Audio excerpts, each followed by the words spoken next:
আসসালামু আলাইকুম এভরিওয়ান, সবাইকে জানাই জুম্মা মুবারক। কেন যেন জুম্মার দিন আসলেই আমার শুধু ভালো মন্দ খাইতে ইচ্ছা করে। মানে সপ্তাহের অন্য দিন আমি যা ইচ্ছা তা খাই, কোনো ব্যাপার না, কিন্তু শুক্রবার আসলে আমার শুধু ভালো মন্দ খাইতে ইচ্ছা করে। এই কারণে পাকের ঘরে যাই দেখতেছিলাম যে আম্মু আজকে কি রান্না করে। পরে দেখলাম যে আম্মু একটা মুরগি আনছে, তো মুরগিটা ভালো মতো কাইটা ধুইয়া আর আলু কাইটা ধুয়ে রাখছে। এই কারণে আমি আম্মুকে বলতেছিলাম, আম্মু যেহেতু মুরগি আনছো, মুরগিটার একটু ঝাল ঝাল করে রান্না করো। আমার কথা শেষও করতে পারিনি, তার ভিতরে নানির মেয়ে একদম রাইগা ফুইল্লা একদম আগুন ধরে গেছে।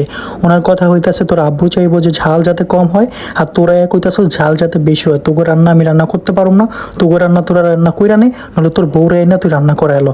আমি পারুম না তোকে রান্না বাড়া করতে। কেউ কেউ ঝাল বেশি, কেউ কেউ ঝাল কম। ঝাল বেশি হইলেও সমস্যা, আবার ঝাল কম হইলেও সমস্যা। তো আমার তার থেকে ভালো তোকে রান্না তোরা কইরালো, আমি তোকে রান্না বাড়া করতে পারুম না। তোকে রান্না তোরা কইরালো, তোকে যা কাজ বাজ আছে সব কইরালো, আমি আমার মতো একটু শান্তিতে থাকতে দে। আমি বললাম হঠাৎ করে এরকম চেতে গেল কেন? চেত মনে তো কি করবো? তোরা একজনের যা ঝাল খাইতে, আরেকজনের যা ঝাল বেশি হইলে সমস্যা। মানে কোন দিকে যাবো আমি? হ্যাঁ, বনবাসে চলে যাই। আমি বললাম থাক, তোমার বনবাসে যাওয়া লাগবো না, তোমার যেভাবে ভালো মনে হয় তুমি ওইভাবে রান্না করো। আর চেত না আমারে মাইরো না, ঠিক আছে? মুরগির মাংসগুলো যদি একটু কষান হয়, তাহলে কষানো মাংস থেকে আমার একটু কষায় তারপর মাংসগুলো দিও, কারণ আমি কষানো মাংস খাইতে পছন্দ করি, তুমি তো এটা জানোই।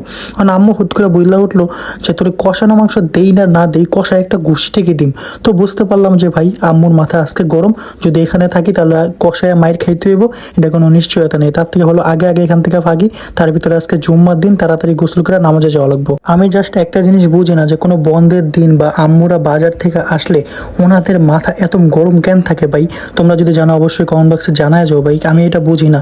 তো যেহেতু আজকে জুম্মার দিন, তাড়াতাড়ি করে গোসল করে রেডি হয়ে নিছি, আর পাঞ্জাবিতে একটু আতর মেখে নিলাম, রেডি হয়ে তারপরে আমার বিড়াল লুসিকে বাই বইলা বাসা থেকে নামাজ পড়ার জন্য বের হয়ে গেলাম। আর প্রতিদিনের মতো আজকেও মনে করি ইমনের জন্য দাঁড়া ওয়েট করতেছিলাম, কারণ এই বান্দা হইতেছে প্রতিদিন লেট করে আসবো, এটা স্বভাব হয়ে গেছে। আর ইমন আজকে একটু দেরি করে আইছে, এই কারণে আজকে 4 তলায় যা বসা লাগছে। প্রতিদিন আমরা 2 তলায় বসে, আজকে বসা লাগছে 4 তলায়। তো যাই হোক, নামাজ শেষ করে এবার বাসায় চলে আসলাম। বাসায় আসার পরে দেখছি আম্মু একদম দুপুরে খাবার আগে রেডি করে রেখে দিচ্ছে।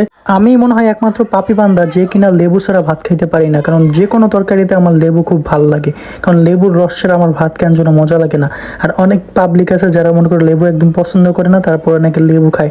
যাই হোক, তার কথা বাদ দেই। মানে লেবু পছন্দ করে না, তারপর লেবু খাইতে কে আর ভালো লাগে আমি এটা জানি না, কিন্তু আমি লেবু পছন্দ করি, লেবু ছাড়া আমার চলে না। তো যাই হোক, আলু দেওয়া চিপা নিয়ে মুরগির মাংসটা খাইতেছিলাম। আর আজকের মুরগির মাংসটা মোটামুটি ঝাল হয়েছে, যেহেতু আম্মুকে বলছিলাম ঝাল দিতে, তো আম্মু মোটামুটি ঝাল দিছে যাতে আব্বুও খাইতে পারে, আমরাও খাইতে পারি। যাই হোক, আজকের ভিডিওটা এই পর্যন্ত। যদি ভিডিওটা ভালো লাগে একটা লাইক করে দিও, আর আমার ইউটিউব চ্যানেলটা সাবস্ক্রাইব করে দিও। আল্লাহ হাফেজ।